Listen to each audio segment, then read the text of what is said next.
그녀가 뉴스에 나왔습니다. 2024년 11월 15일 금요일 저녁 8시 뉴스였어요.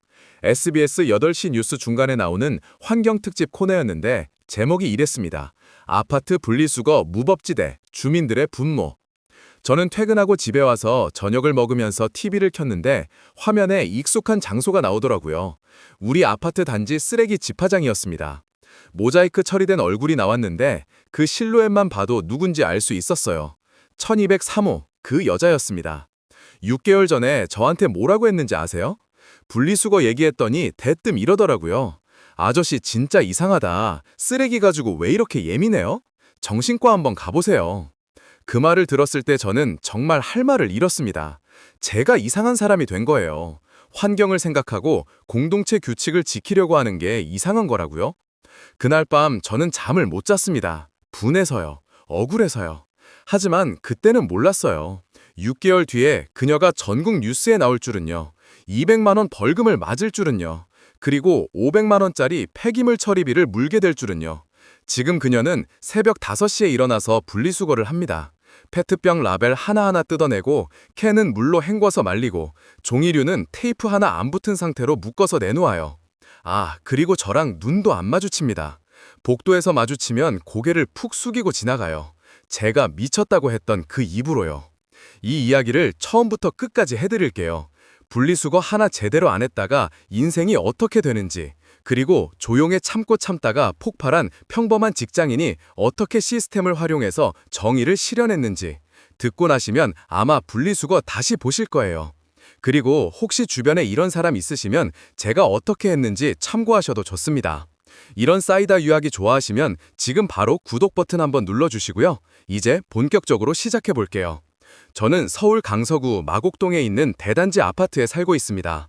2019년에 입주한 1800세대짜리 신축 아파트예요. 마곡지구 개발되면서 들어선 단지 중 하나인데 솔직히 말씀드리면 전세로 들어왔습니다. 5억 2천만 원짜리 전세였어요. 결혼하고 3년 됐을 때 아내랑 둘이서 대출 끼고 겨우겨우 마련한 보금자리였습니다. 34평 아파트 전세가 그 정도면 나쁘지 않다고 생각했어요. 마곡역이랑 가깝고 단지 내에 어린이집도 있고 무엇보다 신축이라 깨끗했거든요. 저는 마곡에 있는 IT 회사에서 마케팅 일을 합니다. 올해로 입사 8년 차예요. 직급은 대리에서 막 과장으로 올라갔고 연봉은 세후 4천만 원 초반대입니다. 특별히 부자는 아니에요. 아내도 맞벌이를 하고 있고 아직 애는 없습니다. 계획은 있는데 솔직히 요즘 부동산 가격이랑 물가 보면 엄두가 안 나더라고요. 그리고 500만 원짜리 폐기물 처리비를 물게 될 줄은요. 지금 그녀는 새벽 5시에 일어나서 분리수거를 합니다. 페트병 라벨 하나하나 뜯어내고 캔은 물로 헹궈서 말리고 종이류는 테이프 하나 안 붙은 상태로 묶어서 내놓아요. 그리고 저랑 눈도 안 마주칩니다. 복도에서 마주치면 고개를 푹 숙이고 지나가요. 제가 미쳤다고 했던 그 입으로요. 이 이야기를 처음부터 끝까지 해드릴게요. 분리수거 하나 제대로 안 했다가 인생이 어떻게 되는지, 그리고 조용히 참고 참다가 폭발한 평범한 직장인이 어떻게 시스템을 활용해서 정의를 실현했는지 듣고 나시면 아마 분리수거 다시 보실 거예요. 그리고 혹시 주변에 이런 사람 있으시면 제가 어떻게 했는지 참고하셔도 좋습니다. 이런 사이다 이야기 좋아하시면 지금 바로 구독 버튼 한번 눌러주시고요. 이제 본격적으로 시작해 볼게요. 저는 서울 강서구 마곡동에 있는 대단지 아파트에 살고 있습니다. 2019년에 입주한 1800세대짜리 신축 아파트예요. 마곡지구 개발되면서 들어선 단지 중 하나인데 솔직히 말씀드리면 전세로 들어왔습니다. 5억 2천만 원짜리 전세였어요. 결혼하고 3년 됐을 때 아내랑 둘이서 대출 끼고 겨우겨우 마련한 보금자리였습니다. 34평 아파트 전세가 그 정도면 나쁘지 않다고 생각했어요. 마곡역이랑 가깝고 단지 내에 어린이집도 있고 무엇보다 신축이라 깨끗했거든요. 저는 마곡에 있는 IT 회사에서 마케팅 일을 합니다. 올해로 입사 8년 차예요. 직급은 대리에서 막 과장으로 올라갔고 연봉은 세후 4천만 원 초반대입니다. 특별히 부자는 아니에요. 아내도 맞벌이를 하고 있고 아직 애는 없습니다. 계획은 있는데 솔직히 요즘 부동산 가격이랑 물가 보면 엄두가 안 나더라고요. 그래서 더 아껴 살려고 노력하는 편이에요. 제가 환경에 관심을 갖게 된 건 대학교 때부터입니다. 환경공학과는 아니었어요. 경영학과 나왔습니다. 근데 교양 수업으로 환경과 지속 가능성 이런 수업을 들었는데 거기서 기후변화 다큐멘터리를 봤거든요. 충격받았습니다. 그때부터 분리수거 제대로 하기 시작했고, 텀블러 들고 다니기 시작했고, 가능하면 일회용품 안 쓰려고 노력했어요. 회사에서도 저 친환경 마케팅 담당이에요. 우리 회사가 친환경 인증받으려고 할 때 제가 주도적으로 프로젝트를 이끌었습니다. 그게 제 정체성 중 일부예요. 과하다고 생각하실 수도 있는데 저는 이게 당연한 거라고 생각합니다. 지구에서 빌려 쓰는 거잖아요. 다음 세대한테 물려줘야 하는데. 우리 아파트는 분리수거 규칙이 엄격한 편입니다. 신축 아파트라서 그런지 관리사무소에서 처음부터 제대로 잡았더라고요. 월요일은 일반 쓰레기, 화요일은 재활용, 수요일은 음식물 쓰레기, 목요일은 대형 폐기물 신청일. 이런 식으로 요일별로 배출 스케줄이 정해져 있어요. 쓰레기 집화장은 단지 내에 총 4군데가 있는데 저희 동 1동에서 제일 가까운 곳은 1동이랑 2동 사이에 있는 지하 집화장이에요. 지하 1층 주차장 한쪽에 마련된 공간인데 꽤 넓습니다. 재활용 분류대도 있고 페트병, 캔, 유리병, 종이료, 비닐료 이렇게 5개로 나눠서 버리게 되어 있어요. 규칙은 간단합니다. 페트병은 라벨 떼고 압축해서 버리기, 캔은 내용물 비우고 헹궈서 버리기, 유리병은 뚜껑 분리해서 버리기, 종이류는 테이프나 스티커 제거하고 묶어서 버리기, 비닐류는 이물질 털어서 버리기, 음식물 쓰레기는 물기 빼서 전용 봉투에 버리기. 솔직히 어려운 거 하나도 없어요. 초등학생도 할 수 있는 거예요. 저는 입주 첫날부터 이 규칙을 철저하게 지켰습니다. 아내도 처음에는 좀 귀찮아했는데 제가 워낙 열심히 하니까 지금은 자연스럽게 같이 하고 있어요. 문제는 2023년 여름에 시작됐습니다. 7월이었어요. 장마철이라 비가 많이 왔던 때입니다. 저는 퇴근하고 집에 오다가 분리수거장에 들었어요. 재활용 버리려고요. 근데 분리수거장에 들어서는 순간 이상한 냄새가 확 올라왔습니다. 음식물 썩는 냄새, 그것도 며칠은 된 것 같은 역한 냄새였어요. 장마철이라 습도도 높았는데 그 습한 공기에 썩은 냄새가 섞여서 정말 숨을 쉴 수가 없었습니다. 코를 막고 안쪽으로 들어가 봤더니 재활용 분류대 옆에 검은 비닐봉지가 3개 놓여 있더라고요. 일반 쓰레기 종량제 봉투도 아니고 그냥 검은 비닐봉지. 그걸 누가 뜯어놨는지 내용물이 바닥에 쏟아져 있었어요. 혹시 비슷한 경험 있으신 분 계세요? 댓글로 한번 알려주세요.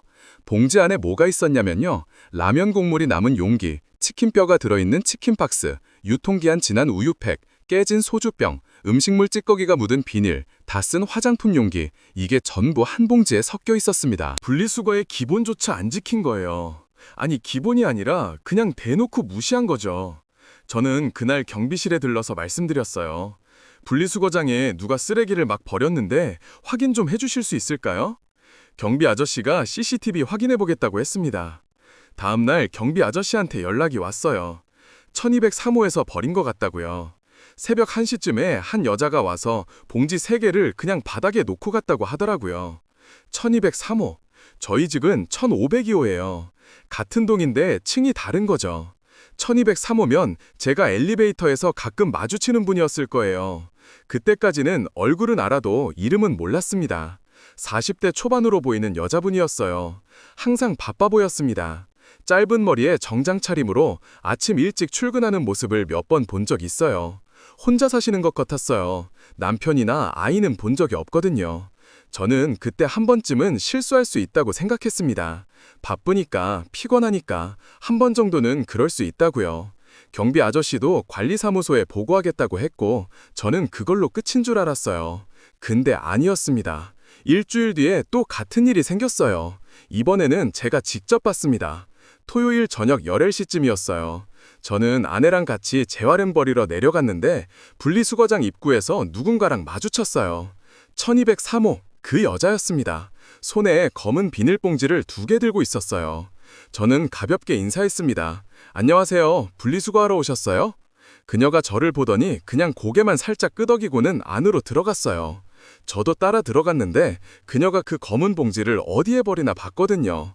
그녀는 분류대 앞에 서더니 아무데나 그냥 봉지를 내려놨습니다. 페트병 수거함 옆 바닥에요. 저는 순간 당황했어요. 저기요, 죄송한데 분리수거는 분류해서 버려야 하는데요. 제가 조심스럽게 말했습니다. 그녀가 저를 돌아봤어요. 표정이 좀 짜증스러워 보였습니다. 그러더니 이렇게 말하더라고요. 알아요. 근데 시간 없어서요. 나중에 정리할게요. 그리고는 그냥 가버렸습니다. 나중에 정리한다고요? 그게 말이 됩니까? 자기가 버린 쓰레기를 나중에 다시 와서 분류한다고요? 물론 그녀는 다시 안 왔습니다. 저는 그날 그녀가 버린 봉지를 열어봤어요. 아내가 왜 그래 그냥 놔둬 하고 말렸는데 저는 확인하고 싶었거든요. 봉지 안에는 저번이랑 똑같았습니다. 음식물 쓰레기, 플라스틱, 유리, 종이, 비닐 전부 섞여 있었어요. 심지어 이번에는 날카로운 유리 조각도 있었습니다. 깨진 와인잔이었어요. 그걸 맨손으로 만졌다가 손을 베일 뻔했습니다. 저는 참았습니다. 한 번 더 참았어요. 직접 대면하기가 좀 그랬거든요. 대신 관리사무소에 민원을 넣었습니다. 1203호에서 분리수거 규칙을 안 지키고 있다. 확인해달라. 관리사무소에서 해당 세대에 경고 안내문을 발송하겠다고 했습니다. 저는 그걸로 해결될 줄 알았어요. 하지만 8월이 되자 상황은 더 심각해졌습니다. 분리수거장에 쥐가 나타나기 시작한 거예요. 진짜 쥐요. 제가 처음 본 건 8월 둘째 주 화요일 저녁이었습니다. 재활용 버리러 갔는데 구석에서 뭔가 움직이는 게 보여서 핸드폰 플래시를 켰거든요. 쥐 2마리가 음식물 쓰레기가 묻은 비닐봉지를 뜯고 있었습니다. 저는 소리를 지를 뻔했어요. 신축 아파트에 쥐라니 어이가 없었습니다. 여러분이라면 이 상황에서 어떻게 하셨을 것 같아요? 댓글로 의견 남겨주세요. 관리사무소에 다시 민원을 넣었습니다. 이번에는 좀 더 강하게요. 분리수거 규칙을 안 지키는 세대 때문에 위생 문제가 심각하다. 쥐가 출몰하고 있다. 조치해달라. 관리사무소에서 답변이 왔어요. 해당 세대에 2번째 경고를 발송했고 분리수거장에 CCTV를 추가 설치하겠다고요. 그리고 전 세대에 분리수거 규칙 안내문을 배포하겠다고 했습니다. 9월 초에 분리수거장에 CCTV가 설치됐어요. 저는 이제 좀 나아지겠지 싶었습니다. 카메라가 있으니까 아무래도 조심하겠죠.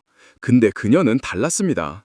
CCTV가 설치된 걸 알면서도 계속 같은 행동을 했어요. 대신 시간대를 바꿨습니다. 새벽 2시, 3시에 와서 쓰레기를 버리더라고요. 카메라 사각지대를 노리는 것 같기도 했어요.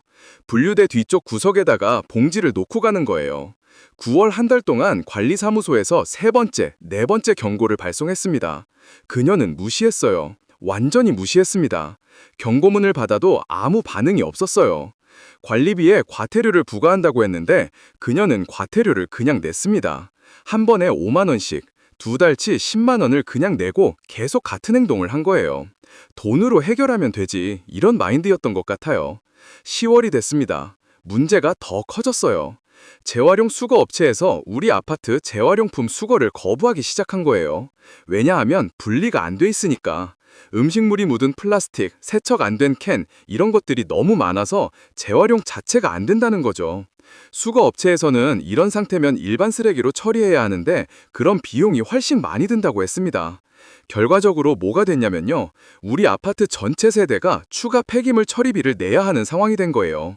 세대당 월 3만 원씩, 1800세대니까 한 달에 5,400만 원이에요.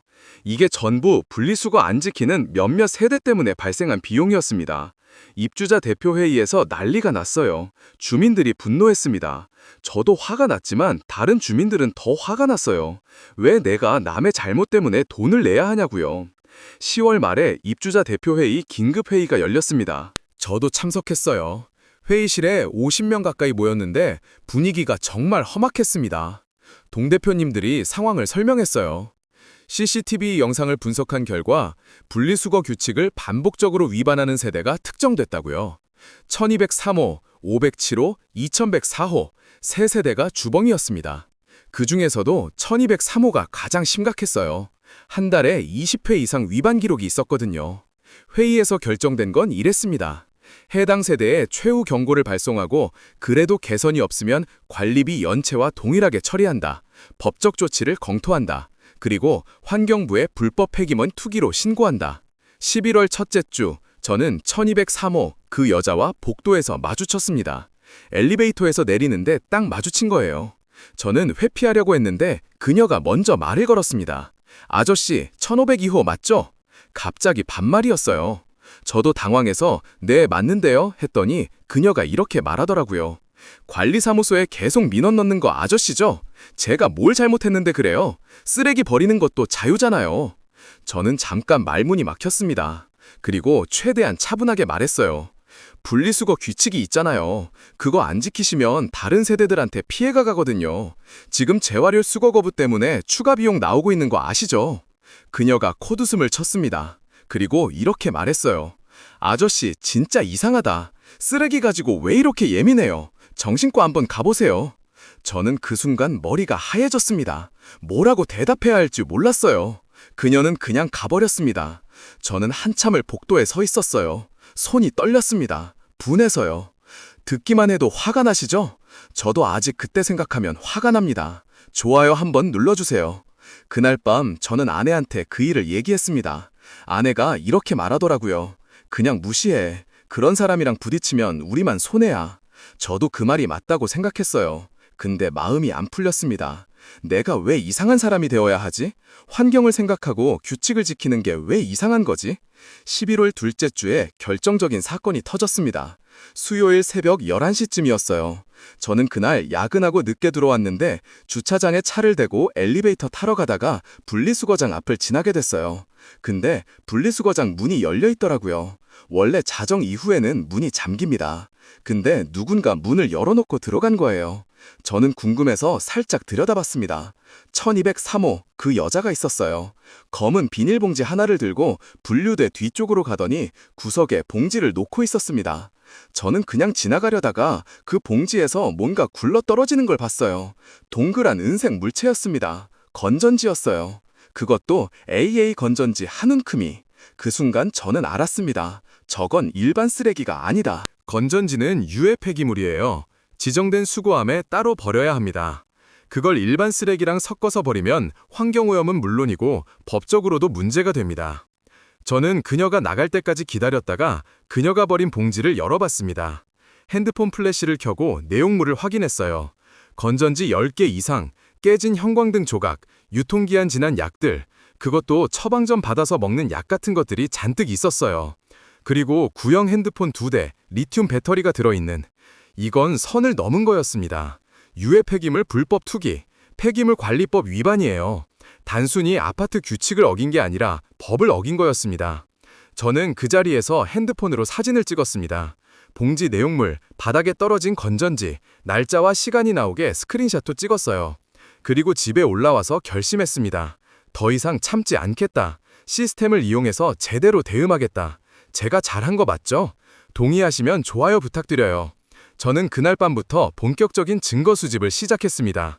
회사에서 마케팅 일을 하면서 데이터 분석하는 게 익숙하거든요. 그 스킬을 활용했습니다. 먼저 관리사무소에 요청해서 분리수거장 CCTV 영상 열람을 신청했어요. 입주민이면 본인 관련 사안에 대해 CCTV 열람을 요청할 수 있거든요. 물론 개인정보 보호 때문에 모든 영상을 볼 수는 없고 문제가 된 시간대의 영상만 볼 수 있어요. 저는 10월과 11월 두 달치 CCTV 영상 중에서 1203호 관련 영상을 추출해달라고 요청했습니다. 관리사무소에서는 처음에 좀 난색을 표했어요. 개인정보 문제가 있어서 함부로 공개하기 어렵다고요. 저는 그래서 입주자 대표회의를 통해 공식 요청했습니다. 동 대표님께 말씀드려서 안건으로 상정한 거예요. 11월 셋째 주에 입주자 대표회의에서 해당 영상 열람을 승인받았습니다. 저는 관리사무소에서 영상을 확인했어요. 2달 동안 1203호에서 분리수거장을 이용한 기록이 47건이었습니다. 그 중에서 규칙을 제대로 지킨 건 딱 3건이었어요. 나머지 44건은 전부 위반이었습니다. 분류 안 하고 버린 게 38건, 유해 폐기물을 일반 쓰레기랑 섞어서 버린 게 6건. 저는 엑셀로 정리했습니다. 날짜, 시간, 위반 유형, 영상 타임스탬프 전부 표로 만들었어요. 그리고 각 위반 건마다 화면 캡처를 뽑아서 폴더에 정리했습니다. 총 127장의 이미지 파일이 됐어요. 여기서 제가 아는 분의 도움을 받았습니다. 대학 동기 중에 환경부 산하기관에서 일하는 친구가 있거든요. 환경관리공단에서 폐기물 관리 담당을 하는 친구예요. 저는 그 친구한테 연락해서 상황을 설명했습니다. 유해 폐기물 불법 투기를 신고하려면 어떻게 해야 하냐고요? 친구가 자세하게 알려줬어요. 폐기물관리법 제68조에 따르면 유해 폐기물을 불법으로 투기하면 과태료가 아니라 벌금이에요. 최대 500만 원까지 나올 수 있다고요? 그리고 반복적인 위반이면 가중처벌도 가능하다고 했습니다. 신고는 구청 환경과에 하면 되고 증거자료를 첨부하면 조사가 시작된다고요. 저는 11월 마지막 주에 공식 신고서를 작성했습니다. A4 15장 분량이었어요. 신고 대상자 정보, 위반 사실 요약, 증거자료 목록, 영상 파일 저장 위치, 관련 법령 조항. 제가 회사에서 보고서 쓰듯이 깔끔하게 정리했습니다. 신고서는 3군데 제출했습니다. 첫 번째는 아파트 관리사무소, 두 번째는 강서구청 환경과, 세 번째는 한국환경공단 불법 폐기물 신고센터. 같은 내용을 세 군데에 동시에 접수한 거예요. 아내는 좀 걱정했습니다. 너무 과하게 가는 거 아니야? 보복당하면 어떡해? 저는 아내한테 이렇게 말했어요. 나는 법 테두리 안에서 움직이는 거야. 감정적으로 대응하면 내가 손해야. 근데 시스템을 이용하면 이길 수 있어. 12월 첫째 주에 구청에서 연락이 왔습니다. 현장 조사를 실시하겠다고요. 구청 환경과 직원 2명이 아파트에 왔습니다. 관리사무소에서 CCTV 영상을 확인하고 분리수거장 현장을 점검했어요. 저도 이페일로 참석했습니다. 조사관들이 제가 정리한 자료를 보고 감탄하더라고요. 이렇게 체계적으로 정리된 신고는 처음 본다고요. 조사 결과 1203호 거주자는 폐기물관리법 제68조 제3항 위반으로 과태료 200만 원을 부과받았습니다. 유해 폐기물 풀법 투기 6건에 대한 벌금이었어요. 그리고 반복적인 분리수거 규칙 위반에 대해서는 구청에서 아파트 관리사무소에 공문을 보냈습니다. 해당 세대에 대한 추가 제재를 권고하는 내용이었어요. 하지만 이게 끝이 아니었습니다. 제가 신고를 넣으면서 한 가지 더 한 게 있었거든요. 지역방송국 제보함에 제보를 넣었어요. 아파트 분리수거 무법지대라는 주제로 취재해달라고요. 물론 특정 개인을 공격하려는 건 아니었고 전반적인 문제를 다뤄달라고 요청한 거예요. 12월 둘째 주에 SBS 지역뉴스 취재팀에서 연락이 왔습니다. 기자님이 저한테 전화해서 상황을 물어보더라고요. 저는 팩트만 말씀드렸어요. 우리 아파트에서 어떤 일이 있었는지, 주민들이 어떤 피해를 받는지, 법적으로 어떤 조치가 있었는지. 기자님이 관심을 보였어요. 취재 오겠다고 하더라고요. 12월 셋째 주에 취재팀이 왔습니다. 저를 포함한 입주민 5명을 인터뷰했어요. 분리수거장 현장도 촬영하고 관리사무소에서도 코멘트를 받았습니다. 물론 1203호 당사자한테도 취재 요청을 했는데 그녀는 응하지 않았다고 하더라고요. 그리고 그 뉴스가 나갔습니다. 제가 처음에 말씀드렸던 그 뉴스요. 11월 15일 SBS 8시 뉴스 환경특집 코너 아파트 분리수거 무법지대 주민들의 분노 3분 30초짜리 리포트였어요. 우리 아파트가 메인 사례로 나왔습니다. 물론 개인 식별 정보는 다 모자이크 처리됐어요. 그녀의 얼굴도 모자이크 됐고 호수도 안 나왔어요. 근데 같은 단지에 사는 사람들은 다 알죠. 누구 얘기인지. 지금 어디서 보고 계세요? 출퇴근 중이신가요? 점심시간이신가요? 어느 지역인지 댓글로 알려주세요. 뉴스가 나가고 나서 아파트 단지 분위기가 확 바뀌었습니다.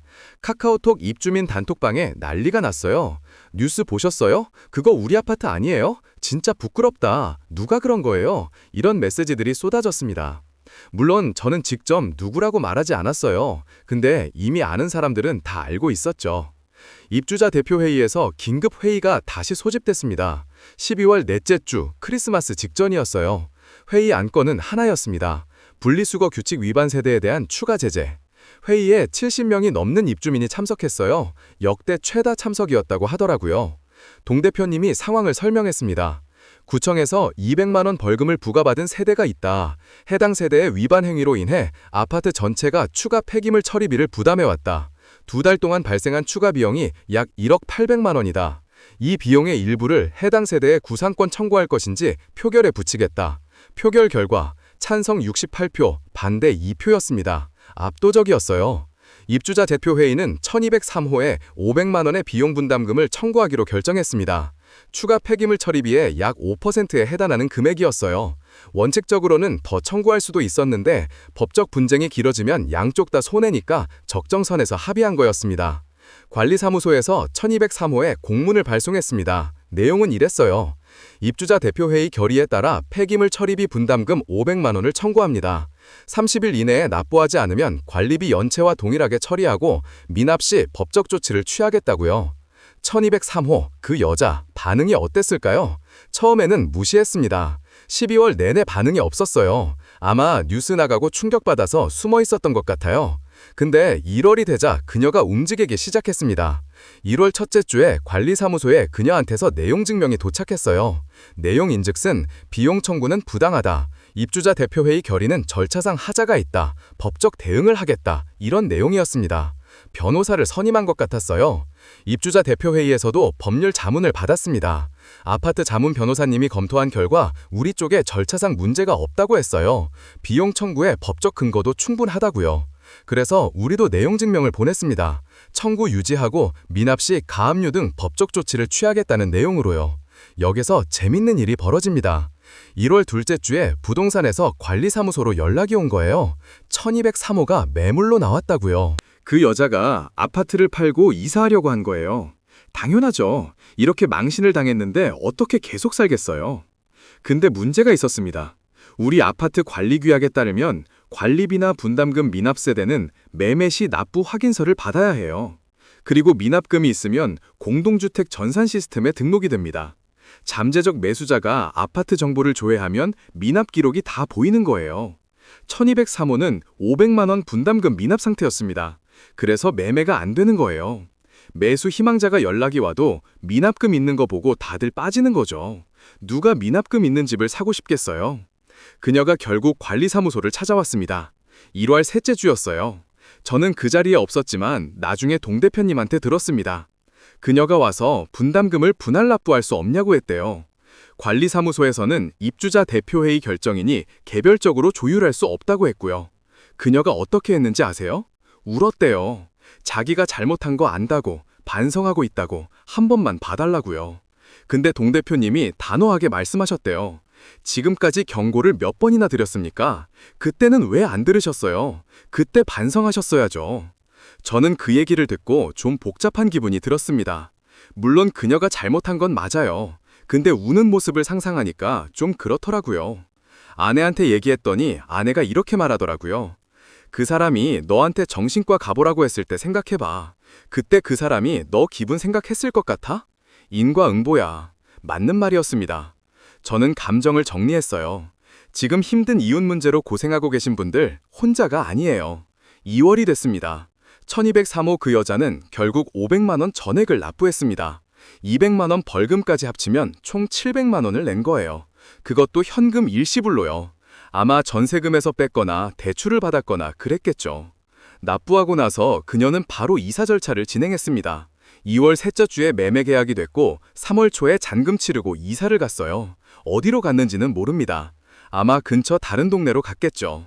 근데 한 가지 확실한 건 가기 전에 그녀가 관리사무소에 와서 사과문을 작성했다는 거예요. 입주자 대표회의의 공식 사과문이었어요. 내용은 대략 이랬습니다. 제가 분리수거 규칙을 지키지 않아서 다른 입주민들께 피해를 드린 점 진심으로 사과드립니다. 앞으로는 어디에 살든 환경보호와 공동체 규칙을 준수하겠습니다. 죄송합니다. 동 대표님이 그 사과문을 입주민 단톡방에 공유했습니다. 반응은 냉담했어요. 지금 와서 사과하면 뭐하나, 진작 좀 하지. 이런 댓글들이었죠. 저는 사과문을 보고 아무 말도 안 했습니다. 그냥 봤어요. 그리고 생각했습니다. 이 사람은 결국 무엇을 배웠을까?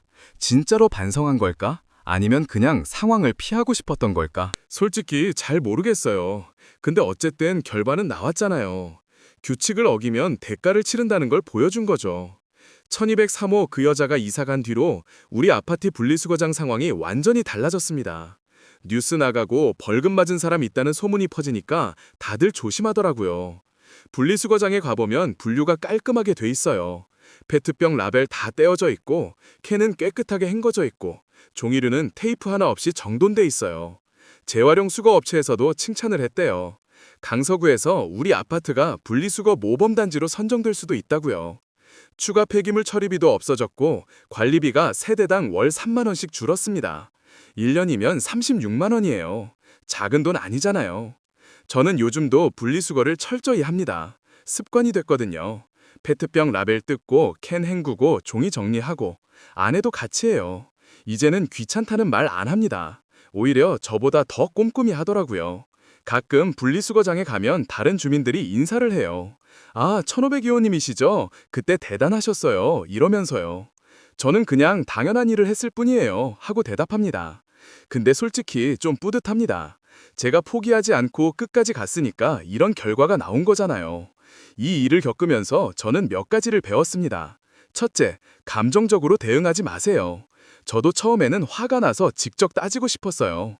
근데 그랬으면 아무것도 안 됐을 거예요. 시스템을 이용하세요. 기록을 남기세요. 증거를 확보하세요. 시간이 좀 걸려도 결국은 됩니다. 둘째, 혼자 하지 마세요. 저는 동 대표님, 관리사무소, 구청, 환경부 여러 곳에 도움을 받았어요. 같은 피해를 보는 이웃들과 연대하세요. 같이 목소리를 내면 힘이 세집니다. 셋째, 포기하지 마세요.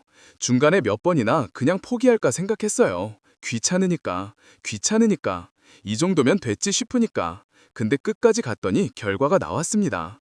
그리고 마지막으로 이건 좀 개인적인 생각인데요. 환경을 생각하는 게 이상한 게 아니에요. 분리수거 제대로 하는 게 예민한 게 아니에요. 당연한 거예요. 우리가 사는 지구니까. 우리 다음 세대한테 물려줘야 하니까. 1203호 그 여자, 지금 어디서 뭘 하는지 모르겠습니다. 근데 한 가지 확실한 건 있어요. 이제 그녀도 분리수거 제대로 하고 있을 거라는 거. 700만 원짜리 수업료를 냈으니까요. 저는 오늘도 분리수거를 합니다. 페트병 라벨 뜯고 캔 헹구고 종이 정리하고 이게 제 일상이에요. 그리고 이건 제 자부심이기도 합니다. 여러분, 규칙을 지키세요. 이웃을 존중하세요. 그리고 절대로 분리수거를 제대로 하는 사람을 얕보지 마세요. 오늘 이야기 어떠셨어요? 들으면서 공감되신 부분 있으셨나요? 아니면 저한테 하고 싶은 말씀이 있으시면 댓글로 남겨주세요. 비슷한 경험 있으신 분들, 여러분의 이야기도 궁금합니다. 그리고 아직 구독 안 하셨으면 지금 구독 버튼 눌러주시고요. 좋아요도 한번 부탁드릴게요. 여러분의 응원이 저한테 큰 힘이 됩니다. 다음에 또 사이다 넘치는 이야기로 찾아올게요. 오늘도 들어주셔서 감사합니다. 추가로 말씀드리고 싶은 게 있어요. 이 일이 있고 나서 제가 아파트 커뮤니티 활동을 좀 더 적극적으로 하게 됐거든요. 동대표 선거에 출마할까도 고민했는데 아직은 회사 일이 바빠서 그건 못하고 있어요. 대신 환경 관련 소위원회에 참여하고 있습니다. 분리수거 개선, 에너지 절약 이런 활동들이요. 아내가 농담으로 그러더라고요. 당신 이제 아파트 환경 지킴이야 하고요. 저는 그게 싫지 않아요. 오히려 자랑스럽습니다. 내가 사는 곳을 더 좋은 곳으로 만드는 데 기여하고 있으니까요. 그리고 요즘 회사에서도 변화가 있었어요. 저 이번에 팀장 승진 심사 대상이 됐거든요. 아직 확정은 아닌데 상무님이 면담하시면서 그러시더라고요. 김 과장, 요즘 환경 관련 프로젝트 잘하고 있더라. 집에서도 그렇게 열심히 하나 보네. 이러시면서요. 뉴스 나온 거 아시나 봐요. 직접 말씀은 안 하셨는데 눈빛이 그랬어요. 어쨌든 좋은 방향으로 가고 있는 것 같습니다. 제 삶이요. 혹시 지금 이웃 문제로 힘드신 분 계시면 말씀드리고 싶어요. 포기하지 마세요. 시간이 걸려도 방법이 있어요. 혼자 끙끙대지 마시고 도움받을 수 있는 곳 찾아보세요. 관리사무소, 구청, 경찰서, 법률상담, 길은 있습니다. 그리고 기록하세요. 날짜, 시간, 상황 전부 기록하세요. 사진 찍으세요. 영상 찍으세요. 증거가 곧 무기예요. 감정으로 싸우면 지지만 증거로 싸우면 이깁니다. 여러분만의 층간소음 사연이나 이웃 갈등 경험 있으시면 댓글로 공유해주세요. 저도 궁금하고 다른 분들한테도 도움이 될 것 같아요. 오늘 이야기는 여기까지입니다. 긴 글 끝까지 들어주셔서 정말 감사합니다. 다음에 또 재밌는 이야기로 찾아올게요.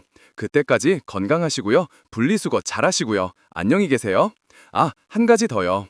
이 이야기가 마음에 드셨으면 주변 분들한테도 공유해주세요. 카카오톡으로 보내시거나 밴드에 올리시거나 그냥 이런 채널이 있다고 얘기해 주시는 것만으로도 큰 힘이 됩니다.